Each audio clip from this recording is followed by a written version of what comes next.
Socrates once said, "I know that I am intelligent because I know that I know nothing, and the only true wisdom is in knowing you know nothing." This is the Producers Lounge Podcast, the best podcast online for tips and tricks on producing great film, television, and web content. Welcome back for Season 3, Episode 13, hosted and produced by greaterandgrander.com. On this week's episode, we're chatting with Dan Kaplow, who has produced TV series, miniseries, independent feature films, and TV movies, including United States of Tara, Haunting of Hill House, The Larry Sanders Show, Sex and the City, The Sopranos, Arliss, and Hello Ladies, which he was nominated for an Emmy. We discuss growing up being inspired by Steven Spielberg, and then working with your childhood heroes, and also unconventional requests from Dick Clark. We also talk about his unique experience growing up as the son of the conductor of the New York City Ballet, and about learning how to listen and focus on family made him a better producer. Also, I have some big exciting news for all of our listeners. This is the cycle finale for Season 3A.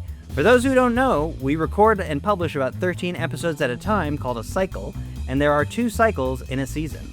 This allows us to take some time in between cycles so we can prep the next batch and deliver high-quality, high-benefit episodes for you. We're going to take some time off, but don't be discouraged, because between now and Cycle 3B, we are releasing the newly remastered versions of Season 1 on our YouTube channel. That's right, better audio, better quality, and a better listening experience for you on our YouTube at Greater Grander. So, for the next 26 weeks, please go to our YouTube channel and check out the exciting new audio from the Producers Lounge Season 1 at Greater Grander. With all that out of the way, here now is my conversation with Dan Kaplow. How's your week going? It's going well. Oh. Yeah.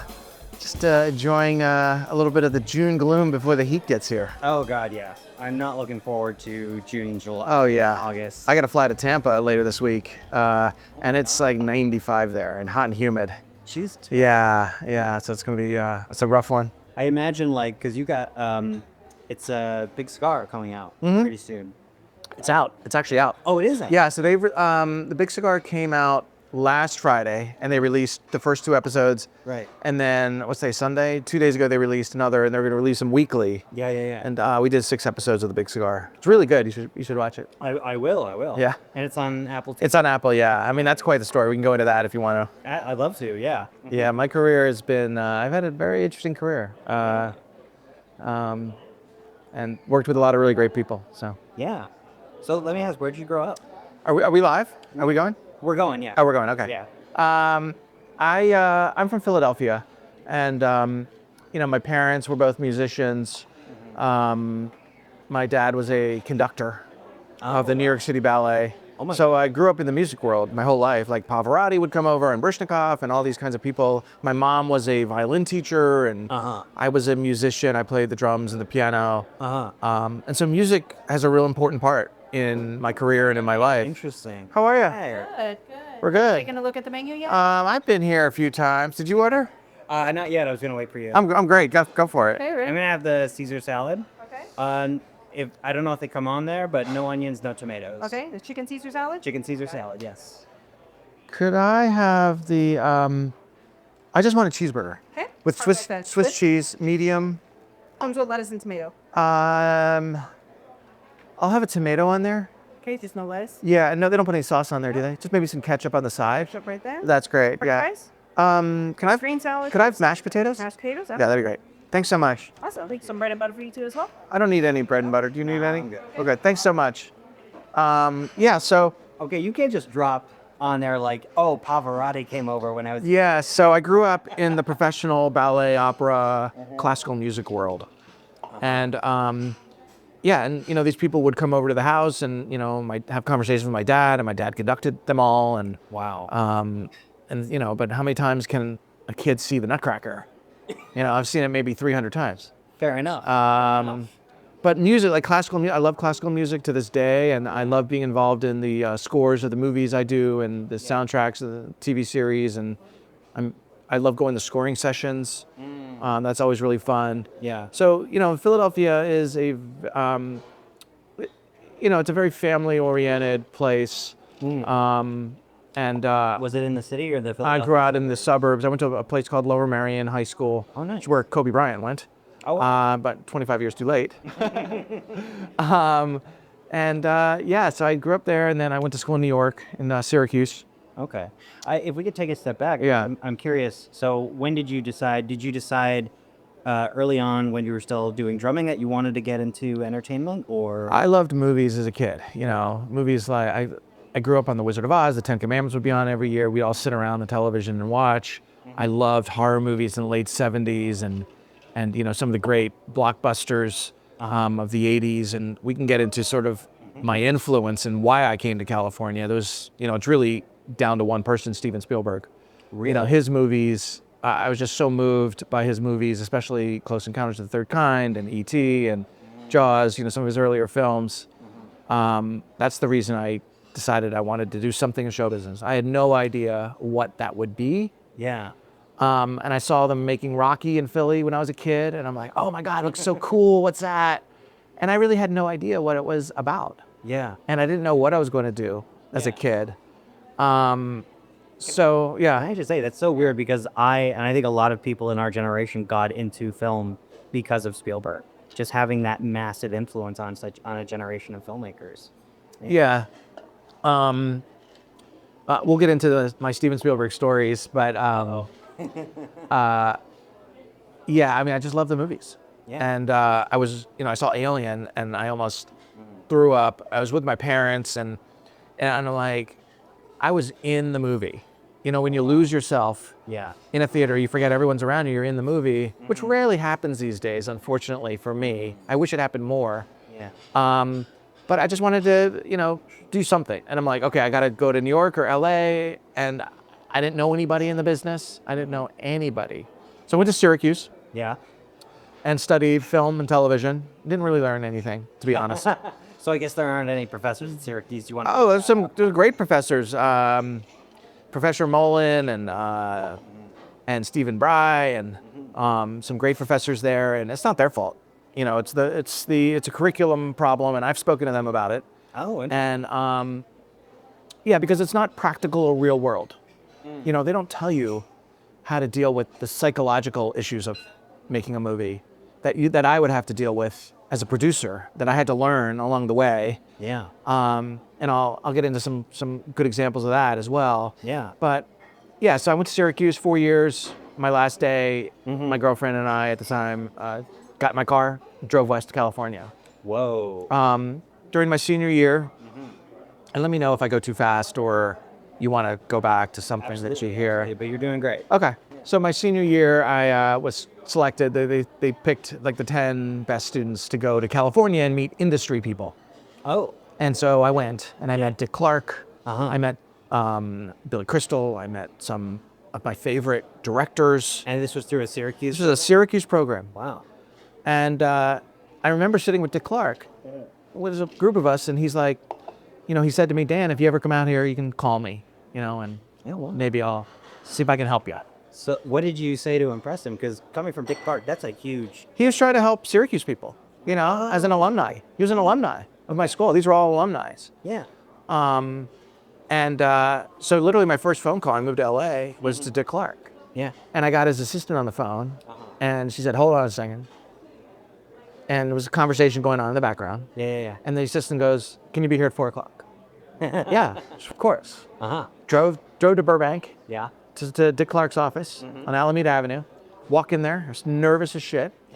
And he sits me down, and we talk for 3 minutes. He's like, wash my car, I'll give you $40. 4 o'clock. No, he said, I'm sorry. He said, do you have a change of clothes in your car? And I said, because I was wearing a suit. Yeah. And I said, I have a pair of shorts. He's like, okay, wash my car, I'll give you $40. I'm like, great. I walked outside, Uh-huh. went to his Jaguar, beautiful white Jaguar. I scrubbed that Jaguar for 3 hours. You can't believe how clean that car was. 3 hours, 7 o'clock, Yeah. walked back in, Uh-huh. walked back to his office, and he said, I just want to make sure you wouldn't complain or you're willing to Yeah. your game to do stuff. Yeah. He's like, you're now the assistant talent coordinator on American Bandstand. Wow. Report to this guy, Jeff Kopp, this other guy. And that was literally my first job in LA.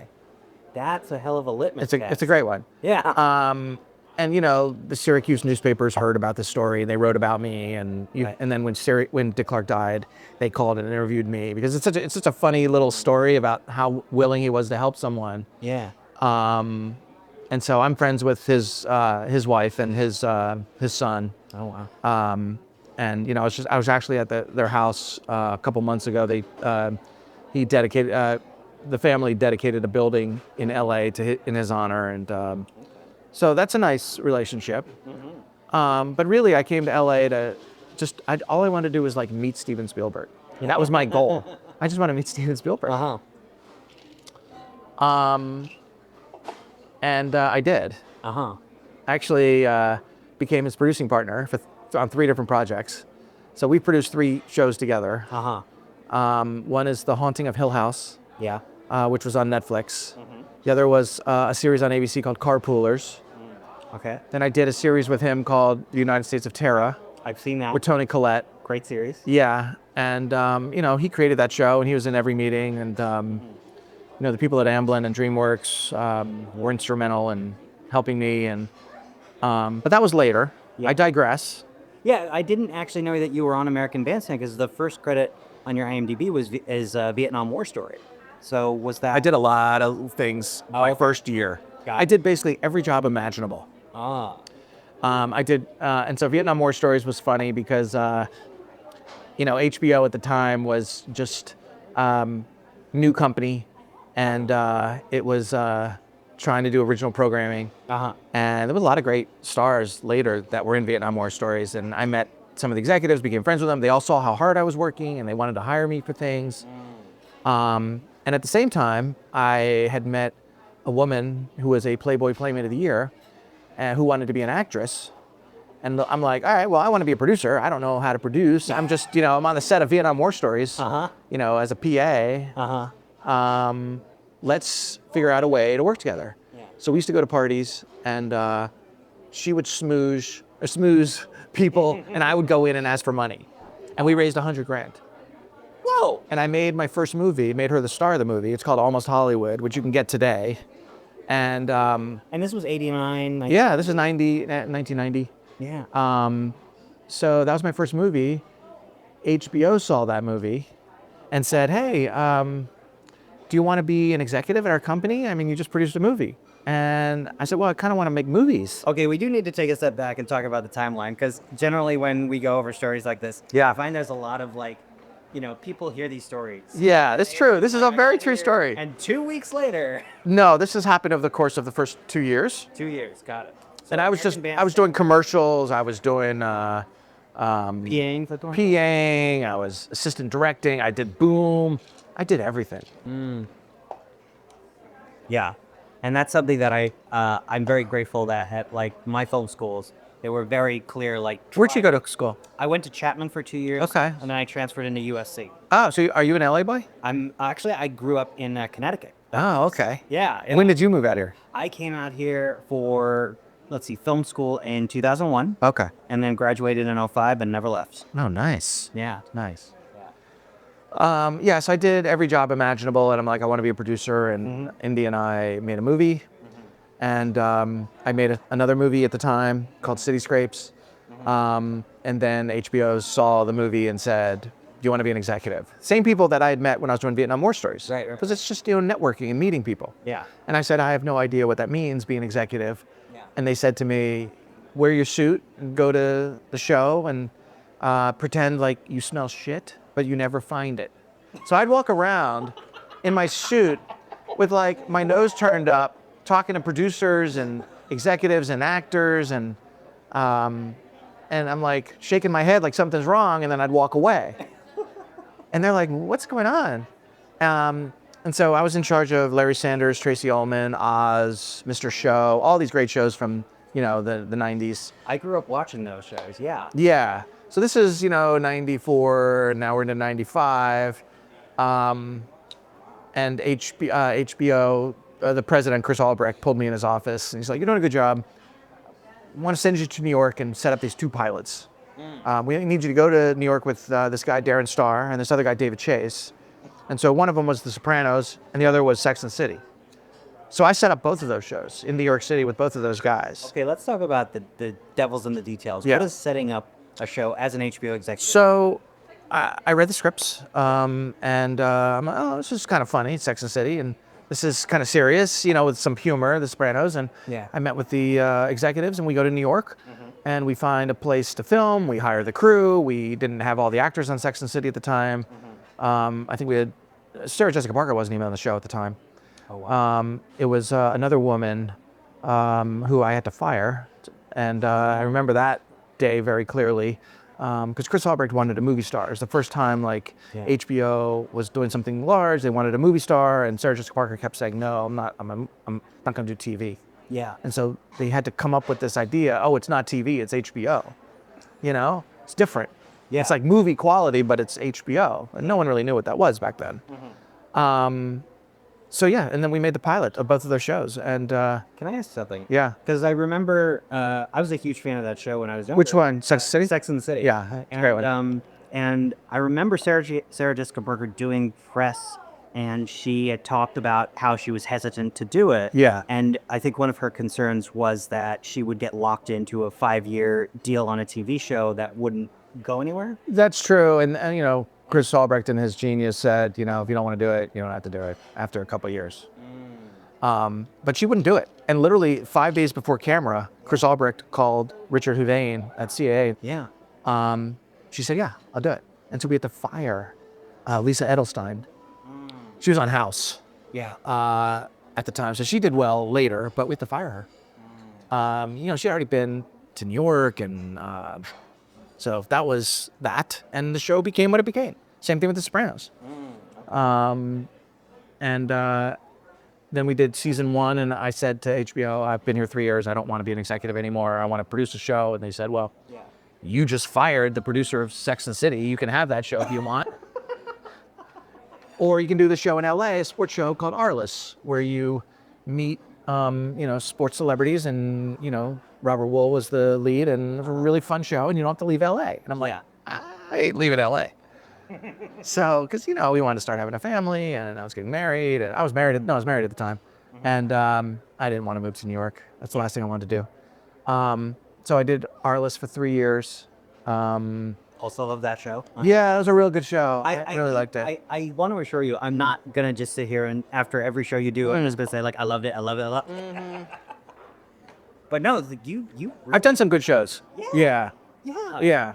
Okay, so what lessons did you find in doing all of those high caliber hit shows for HBO that really found were the most useful lessons in your career at that time? Well, being executive at a network gave me that side of the fence in terms of how to navigate what they're going through. But basically I was just a glorified executive. I'd go there and I had no power. The producers had all the power, and all they would do is yell at me and say, we need more money, we need hiatus time. Why can't you get us more money? Talk to Chris. And I'm like, I'm trying to get more money. I'm trying to get you guys more hiatuses. I know you're exhausted. I got tired of that, because I wasn't involved creatively. Yeah. And I wanted to be involved creatively. I wanted to be in those meetings with the production design and figuring out the show and the script and the writers. And you have to be on the show level to do that. You can't be an executive. Yeah. It's funny. I heard someone else who will remain nameless, but he said when you're an executive, you're basically in the complaint department. They just complain to me all the time. Yeah. Gary Shanning would complain to me, and all those guys, and Tracy Ullman, and Bob and Dave, and that's just what it was. That was the job. Yeah. To be there and listen and try and help if you could. Sometimes I could help them, get them more money, then I'm the hero. Then they go, oh, Dan, come by more, So that was fun. Yeah. And then you jumped on our list. And I did Arliss for 3 years, which I loved. It was hard. I had a very hard boss on that show, and but I learned a lot of what I do today from that person. Then I just did a whole bunch of pilots, and it was weird because the guy that hired me, my boss, he was getting all the pilots, and then I started getting the interviews for the pilots, and I started getting the jobs, and he wasn't getting all the jobs. Uh-huh. And it was really weird, how that transition sort of happened. So then I did a pilot called Carpoolers and met Daryl and Justin at Amblin, and they introduced me to Steven Spielberg. I'm like, oh my God, he's my hero. That's why I'm here. Well, hold on. I gotta ask about the guy at Arliss, because you said you learned a lot from him, but also he was a really hard boss. How how have been some of the techniques that you found to kind of manage upwards in the industry? Because I personally have found a lot of the more successful people, they learn how to manage upwards. Yeah. Yeah, you have to be a good listener, and you have to understand.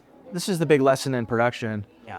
that everyone has an issue when they come to set. Whether it's something at home, whether it's money, whether it's family, whether they're tired, everyone has an issue. And so really my job is psychological. It's how do I get this person, or 200 people if I'm doing a show, and 25 actors, how do I get them to perform at the highest possible level, knowing that they have an issue? And the way you do that is you listen. Yeah. You talk to them. You try and become friends with as many people as possible. Let them know that, and it's not fake, it's real. Like, I'm trying to, these people become your family. Yeah. You work with them for so long and so hard, and the hours are crazy, and the situations is very stressful. You're dealing with a lot of money and stress, and it's difficult. Yeah. It's almost ready. Oh, no problem at all. No problem. Thank you. That was slow mo. Thanks. That actually reminds me of a story when I worked for Penny Marshall. Oh, I love Patty. I've worked with her. Yes. She's awesome. She did some United States of Terror as a director. What'd you do with Penny? I was her assistant for about a year and a half. Oh. Dad, I need a Pepsi. Give me a Pepsi, Dad. Yeah. Pepsi and Marlboro Reds. Yeah. Oh my God. I know her brother too, Gary. Yeah. I did. Wonderful. We tried to develop a movie together. With Gary or Penny? No, with Penny. Bellstar Friendly. No, it wasn't that one. Oh, wasn't that one? Wait, is it about the soccer game? Yeah. Yeah, I think that might have been it. Yeah. Yeah. Oh my God. Yeah, she's great. I miss her. Yeah. Just talking to her. Yeah. My favorite story is she would constantly be saying to people in meetings like, "Oh, you gotta learn how to get the actress out of the trailer." And she'd never go beyond that. So I asked her in private one day, like, "Betty, what do you do to get the actress out of the trailer?" And she looked at me and goes, "Whatever it takes. Lie, beg, whatever it takes." That's hilarious. Oh my God. I've had those situations. Yeah. I usually just say, that's cool. You can stay in here. We're just not going to have time for your close-up. No problem. That's brilliant. Yeah. That's burger. Burger, yeah. Sam? Thank you. Thank you. Thank you. Thank you. Nice. What'd you get? Just a Caesar salad. Oh, okay. I'm supposed to be eating healthier. Oh, okay. Yeah, so did Carpoolers. I got picked up to series. And I got to meet Steven, which was amazing. I don't remember what did I do after? I just did a bunch of pilots and other shows. I mean, I bounced around producing shows, and I really just wanted to do movies. And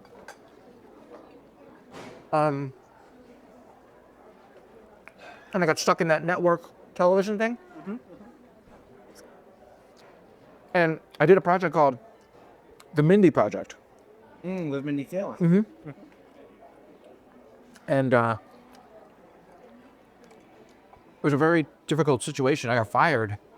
After that was over, they wouldn't let me do the series Oh, wow. because we went over budget by like $75,000, which is nothing. No. Nothing. And the reason I got fired is because they told me this. The network wanted to send a message to Mindy, you can't have everything like you got on the pilot. We're going to control you, and we're not going to let you have your producer. Right. So Mindy said, she was very upset. And she heard I was up for this other thing called Hello Ladies with Stephen Merchant. And she called Stephen, she's like, you got to hire this guy. He's like literally the best. Takes care of you, cares about the writing. And I did Hello Ladies, which worked out really great. I got an Emmy nomination for that. Congratulations. Thanks. Awesome. And I did United States of Terror, which literally I got the greatest 5 words in show business. You know what the greatest 5 words in show business are? What? Please hold for Steven Spielberg.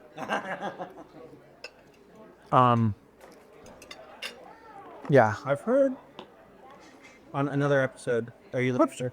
Yeah. When you see her, just ketchup's out. Oh. What'd you hear? Well, I interviewed one of the writer-producers on Maniac, Oh, okay. and which was also produced by Steven. And it said that Steven was always very diligent was very involved and very diligent. Very involved Yeah. in every meeting. And so smart. Like he had a lot of good ideas in the script phase when we'd have script meetings. And I got to ask him my Coast and Clowners questions. And I did that one with him. I did The Haunting of Hill House. Coincidentally, the guys that directed Carpoolers, my first television series, the Russo brothers. Oh yeah, those guys. What Those are they guys. doing these things? So I've been friends with them for a long time. And I was in Toronto doing a show called Dare Me, which I really liked. And I got a call from Joe Russo, like, hey man, what you doing? About this little movie. And I'm like, tell me when and where. And he's like, well, we want you to just come to LA. We have to come to LA for a couple weekends, like from Toronto, back and forth for 5 weekends. And because that's when we'll do the prep and some talking about the movie and get everyone to know you. And Right. and the movie was Cherry with Tom Holland. And we scouted all over the world. I went to Saudi Arabia, went to Morocco. We shot all over the place. And we shot the movie in Cleveland, Ohio. Wow. And so that was fun. That was a good movie. Came out right after the pandemic. Well, you mentioned earlier about, partnering with people. One would do the schmoozing and you would ask for the money. And it sounds like a recurring theme through a lot of your career has been going back, asking for more money, whether it's $75,000 on the Nindy project or other projects. So how do you ask someone for money? Be straight up. Say, this is what we need. The studios trust me. They know I know what I'm talking about. And if they don't want to pay it or they don't want to contribute to the creative in that way, that's okay. They don't have to. Then we have to go back to the drawing board and figure out how to do it cheaper. And sometimes it goes both ways. I've been on both sides of that coin. But everyone, you have to work together and you have to be collaborative with everybody. And now it's really tough because there is no more money. So you have to figure out how to do it a lot cheaper, a lot faster, and safely. And that's my big thing whenever I'm on a show. Yeah. Is I'm not going to do anything that's even remotely dangerous. Agree. I get yelled at because the director wants, can we light a candle in this scene? I'm like, I really don't want to have live flame. Yeah, that's really great because I've known a lot of producers who have pushed the other end. Who have been like, oh no, let's just do a simple thing like have an actress walk backwards down, stone steps in the middle of the rain, like ridiculous. Not happening. Not happening on my watch. Yeah. And then, the past few years, I've just been working internationally. In Australia, I did the show called Apples Never Fall. And we shot that in the Gold Coast, near Brisbane. Right. And great experience down there. Can I ask some more about USS Terra, just because I am very familiar with that series? And I'm wondering, what was the day-to-day like on that series? Because if I recall, it was primarily a very contained location in the house. And all these amazing guest stars. You had Eddie Izzard on. Yeah. It was a great show. I think, if I remember, I think we had a 10-day pattern, which means each episode was 10 days. I think we were in the studio 6 and on location 4. And Toni Collette is just amazing. She's the show. And Brie Larson was great on that show. Oh, that's right. And John Corbett, Rosemary DeWitt, great cast. And we had great directors. This guy, Craig Gillespie. You know Craig? I don't know, Craig. He's gone on to, after that, he did I, Tonya. He did, oh my God, he's done so many great movies. Anyway, done some really good movies. Yeah, we got some really good directors on that show. And I got to work with them. Yeah. And you're basically, from your Flame example, are you playing like kind of a referee type position? Or? No, we're trying to work together. As a producer, we're sitting down and we're figuring out, with the production designer, with the writers, what's the scope of this scene? What are we trying to tell? What story are we telling? How do we afford it? These are the questions that start to get asked, and it takes a lot of time. And, you know, on The Haunting Hill House, I prepped that for 6 months before we even rolled cameras. Oh my God. And within TV, if you have a 10-day pattern, that means you're in production on A, and then you're in prep on B. Yeah, you're prepping at the same time. Yeah. So what we try to do is film 2 episodes at a time. 20 days or 30 days if it's a 15-day pattern. And gives you some time to breathe and prep properly. Yeah. It's all about prep as a producer. Production's actually pretty easy. Yeah. You know, once you get to production, a lot of the decisions have been made. It's just problem solving and troubleshooting and that kind of thing. You know that. You've done this. I do, but it's always nice to have somebody else say it. I can't believe you worked with Penny. It's amazing. Yeah. And actually, I worked at Paramount for a brief period. And they're on the La Post House. One of the reasons that I know about US Esoteric is we did the cropping and the language maptures. We're sending it out all over. Well, that's cool. Yeah, so I was working on scheduling that, and I just fell in love with the show. And I just, like, got it to watch every episode. So, yeah. That's great. Yeah, it was a really good show, and a lot of people still like that show. And she won the Emmy for it. Yeah, and so What's your dream project that you haven't gotten to do yet? I have a couple movies in development that, you know, it's always the thing of, can you raise the money? Is the script ready? Can you attach an actor? All these kinds of things. And I mean, the industry is so different now since COVID. Yeah. And it's just the strikes. I mean, we're living in a different production reality currently. And we'll see where it ends up going. Yeah. You mentioned nobody now has any money. And I've definitely heard that through my contacts. You know, Disney only wants to invest in Toy Story 5. Similar stories with only banking on major brands and streaming rather than providing opportunities like Movies of the Week that used to be with cable. Instead, it's actually gutting things more and more. So what do you see on the horizon for the film and TV world? And like what's going to happen? It's a great question. I don't think anyone really knows, but people love telling stories. Yeah. And there's a lot of stories yet to be told. And I think the studios do have some money. They got really hurt and burned from the strikes. Yeah. They lost billions of dollars. A lot of people lost their jobs, and it was a really tough time for a lot of people. And so, and the studios all have shareholders. It's a bottom line business. So I don't know what's going to happen. I think there's going to be a lot more production and an upsurge in physical production in the next couple of years. Yeah. I think.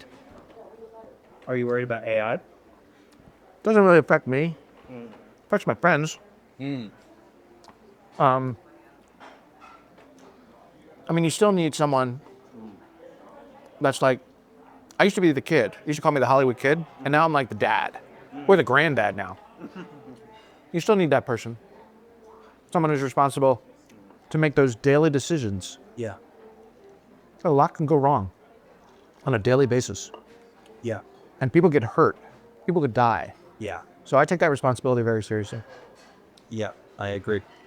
As an example, like anytime we've had, I produce shoots with firearms on set. Oh, yeah. Yeah, but I personally verify every single one that they're not loaded, because I know as the producer, I'm going to be the one responsible. It's not going to be the armorer. No. It's not going to be the It problem. rests with you. It's me.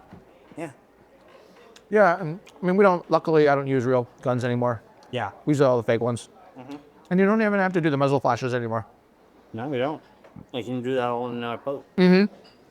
But as you know, mistakes happen Yes. and people die.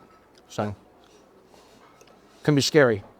Very much. I don't think AI can replace that kind of decision making. Yeah. Maybe it can. I can't believe I've been doing this for so long now. I've been producing 35 years. What was the biggest challenge in those 35 years that you faced? Every project's different. Every project has its own complexities and challenges, and so I would say every single project I've ever done has been hard. Sometimes I would think, oh, this project's easy, And then I get into it like, oh God, it's so hard. I'm just proud of the people I work with, and the actors, and made some pretty good things. I entertained a lot of people. So if I can continue doing that, then that's fine by me, It's great when you get to work with people again. Yeah. Or someone that you haven't seen in a while, because I often describe production as funerals. You meet a lot of people, and then you never see 99% of them again. You have to say goodbye. At the end, you have a wrap party, you say goodbye. Yeah. You never see them again. Yeah. So when you get to see someone again, it's kind of wonderful. So then let me ask, if you could go back to Syracuse and give yourself some advice, what, freshly starting out your career, what would it be? Go to Wall Street. I used to be an idiot with money. Now I'm like, I understand money and budgeting, and I think I'd be really good on Wall Street. Okay. Be a lot wealthier than I am today. And that is Season 3, Episode 13 of the Producers Lounge podcast. Thank you to my guest, Dan Kaplow, for joining us.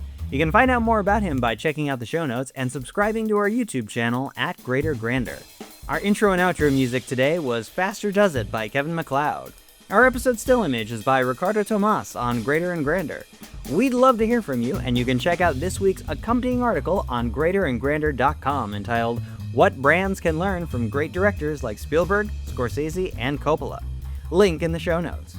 Again, don't forget we are releasing newly remastered versions of Season 1 on our YouTube channel. If you want better audio, better quality, and a better listening experience, go subscribe to our YouTube at Greater Grander, where we'll be releasing weekly episodes for the next 26 weeks. Again, you can subscribe at Greater Grander.